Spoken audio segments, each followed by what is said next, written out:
ప్రార్థనలో ఎలా ఉండాలనో నేను చూపిస్తాను, ఒకసారి చూడండి. ఇదేది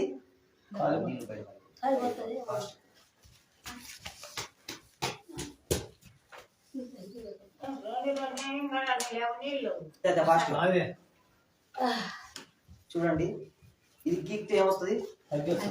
హల్లెలూయా.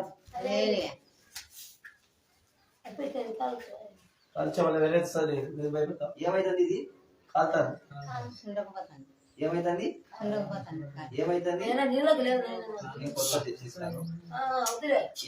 ఇది ఏమైతుందో చూసి హల్లెలూయా. అది ఏమైంది? సుండ్రక్కపోయింది. హల్లెలూయా. ఏమైపోయింది?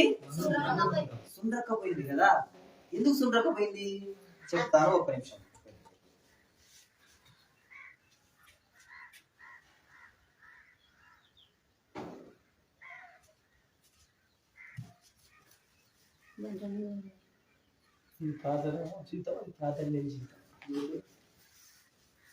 చూడండి, ఏంటి సుండ్రకపోతా ఉంది. హల్లెలూయా.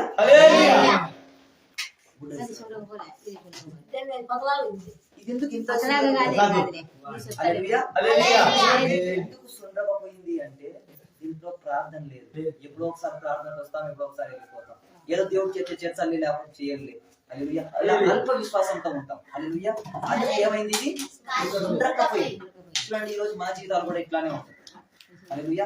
ఏదో మందిరానికి వస్తే ఏదో చేస్తారంట, ఏదో ఇస్తారంట, ఏదో జరుగుతాయంట అనేట్టు గట్టిగా నువ్వు వచ్చి ఏదో వారానికి ఒకసారి వచ్చి నేను ప్రార్థన చేసుకుంటే బాగుంటది, నేను ఏదో కానుకలు వేస్తే బాగుంటది అనేసి నువ్వు వచ్చినట్లయితే నీ జీవితం ఇలాగనే ఉంటది.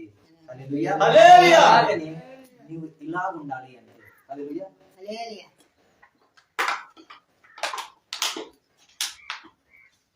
దీన్ని కూడా కాల్చినామా? కాల్చలేదు. హల్లెలూయా. దీంతో ఏముంది తెలుసా?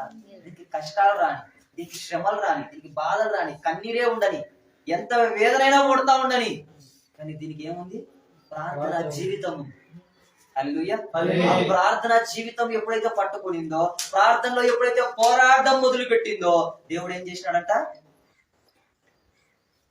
కాలిపోయిందా? పరీక్షిస్తారా ఎవరైనా? ఆ బాటికి ఈ బాటికి ఇవ్వండి. హల్లెలూయా. దేవుడు ఏం చేసినాడు?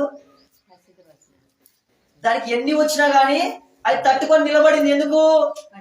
దాంతో ప్రార్థన ఉంది. ఆ పక్కది ఏమై ఉంది? ప్రార్థన లేదు. అందుకు నాకు శ్రమ వచ్చింది నాయనా, నాకు యేసయ్య వద్దు. హల్లెలూయా. నాకు బాధ వచ్చింది నాయనా, నాకు యేసయ్య వద్దు.